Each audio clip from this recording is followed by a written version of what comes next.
نحمده ونصلي علی رسولہ الکریم بسم اللہ الرحمن الرحیم۔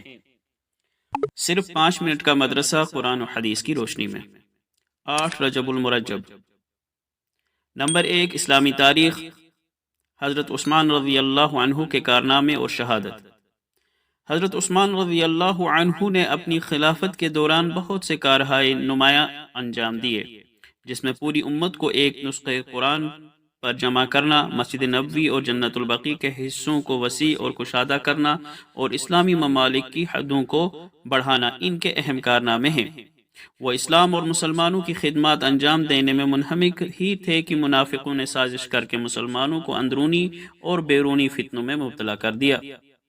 ان تمام فتنوں کو پھیلانے میں عبداللہ بن سبا نامی یہودی پیش تھا۔ وہ ظاہری طور پر مسلمان ہوا تھا، اسے اسلام، مسلمانوں اور خاص طور سے حضرت عثمان غنی رضی اللہ عنہ سے بغض و عداوت تھی۔ مسلمانوں میں آپسی اختلاف پیدا کرنے کے لیے اس نے کوفہ، بصرہ، دمشق اور مصر کا سفر کر کے ایک بڑی جماعت کو اپنا ہم خیال بنا لیا۔ اس نے مصر وغیرہ کے علاقوں کے بہت سے اپنے ہم نواؤں کو مدینہ بھیجا، جن میں اکثر منافقین تھے۔ سیدھے سادے مسلمانوں کو بہکا کر اپنے ساتھ کر لیا۔ یہ لوگ اس وقت مدینہ پہنچے جب اکثر صحابہ رضی اللہ عنہم حج کے لیے مکہ گئے ہوئے تھے۔ انہوں نے مدینہ میں حضرت عثمان رضی اللہ عنہ کے گھر کا محاصرہ کر لیا اور ان کا کھانا پانی بند کر دیا۔ آخر 18 ذی الحجہ سن 35 ہجری جمعہ کے دن قرآن کی تلاوت کرتے ہوئے حضرت عثمان رضی اللہ عنہ کو شہید کر دیا گیا۔ نمبر 2، حضور صلی اللہ علیہ وسلم کا معجزہ، زخم کا اچھا ہو جانا۔ یزید بن ابی عبید رضی اللہ عنہ فرماتے ہیں، میں نے حضرت سلمہ بن اکوع رضی اللہ عنہ کی پنڈلی میں چوٹ کا نشان دیکھا تو میں نے ان سے پوچھا یہ چوٹ کب لگی؟ انہوں نے فرمایا یہ چوٹ مجھے خیبر کے دن لگی تھی، اور وہ چوٹ اتنی سخت تھی کہ لوگ کہنے لگے تھے کہ سلمہ شہید ہو گیا۔ میں رسول اللہ صلی اللہ علیہ وسلم کی خدمت میں آیا تو رسول اللہ صلی اللہ علیہ وسلم نے اس چوٹ پر 3 مرتبہ دم کیا۔ الحمدللہ ایسا اچھا ہو گیا کہ اب تک شکایت نہیں ہوئی۔ ایک فرض کے بارے میں، قیام، رکوع اور سجدے میں ترتیب۔ نماز میں قیام، رکوع اور سجدے میں ترتیب فرض ہے، لہٰذا اگر رکوع کر کے پھر قیام کر لیا یا رکوع سے پہلے سجدہ کر لیا تو از سر نو رکوع اور سجدہ ترتیب سے کر کے سجدے سہو کرنا پڑے گا، ورنہ نماز درست نہ ہوگی۔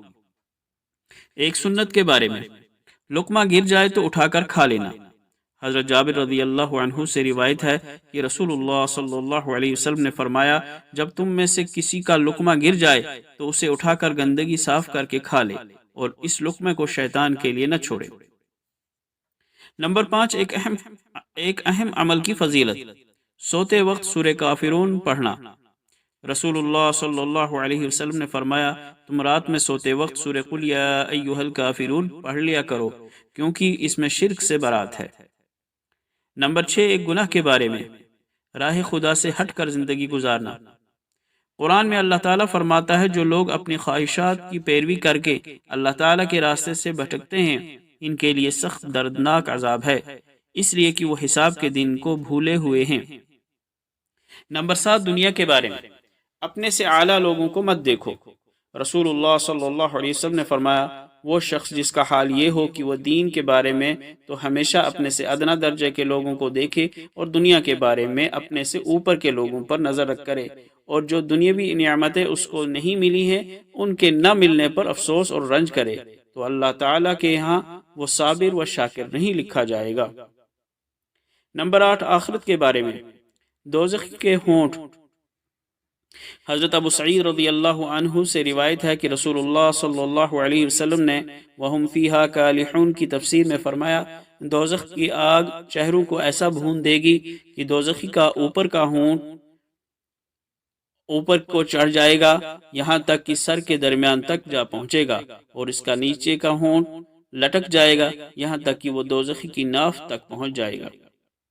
نمبر 9، طب نبوی سے علاج، شوگر کا علاج۔ رسول اللہ صلی اللہ علیہ وسلم نے فرمایا، 2 کڑوی چیزوں میں کس قدر شفا ہے، یعنی گھی کوار، ایلوا اور رائی۔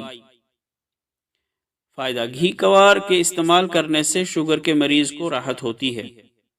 نمبر 10، نبی صلی اللہ علیہ وسلم کی نصیحت، غصے کے وقت اپنی حالت کو بدل لو۔ رسول اللہ صلی اللہ علیہ وسلم نے فرمایا، جب تم میں سے کسی کو غصہ آئے اور وہ کھڑا ہو تو اس کو چاہیے کہ بیٹھ جائے، بیٹھنے سے غصہ چلا جائے تو ٹھیک، ورنہ اس کو چاہیے کہ لیٹ جائے۔ اللہ تعالی عمل کرنے کی توفیق عطا فرمائے۔ وآخر دعوانا ان الحمد للہ رب العالمین۔